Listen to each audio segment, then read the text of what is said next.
So 2024 is in full swing, but I still haven't made any music.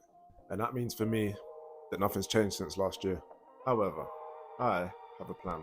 Today, I'll show you three things that I'm going to change that mean I make more music than ever before, become a better producer in 2024, and how you can do it too. We've all heard the famous quote from Malcolm Gladwell's book, Outliers. The key to achieving true expertise in any skill is simply a matter of practicing, albeit in the correct way, for at least 10,000 hours. This quote is a cliche for a reason. It gives us a firm goal to aim for, albeit an arbitrary one. Want to get better at something? Do it for 10,000 hours and you'll become an expert. This leads me on to my first point. I've got to make more time to make music. Last year, I probably spent a grand total of 50 hours making music. This is only a rough estimate, but the bottom line is I need to get my numbers up. So this year, I've set myself the goal of getting 1% closer to my fully fledged expertise in music production. I'm aware that's 100 hours of music production this year, which doesn't seem like that much. But for myself, someone who struggled to make any music last year, who has a full-time job, a wife, a social life, and other commitments, I think 2 hours is a good place to start. This way, I'm at least doubling what I did last year. And if I overshoot, I think getting more reps can only benefit us as producers. Figuring out our workflows and what sounds we like working with comes with trial and error. The fact of the matter is, you become a better producer by producing. Nowadays, to produce great music, you don't need to be able to play any actual instruments. You see producers clicking in all their notes and drum patterns and creating absolute bangers.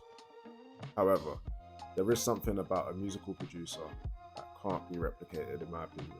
This leads me on to my second point. This year, I'm going to continue learning multiple musical instruments. My journey in music started in my church choir when I was 6 years old. By 8 years old, I was playing the drums. By 12, I had a guitar.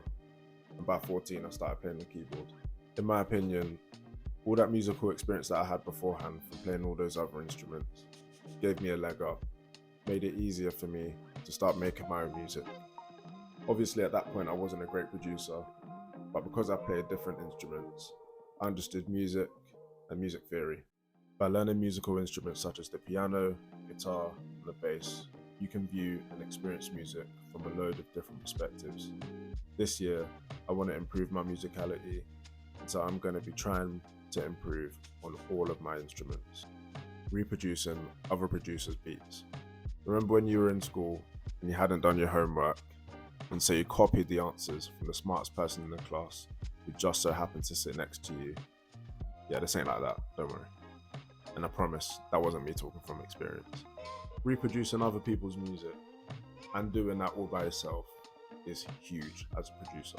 It gives you the chance to learn new things from other people, to analyze the finer details of their songs, the things that make hits hits. They always say it, never be the smartest person in the room.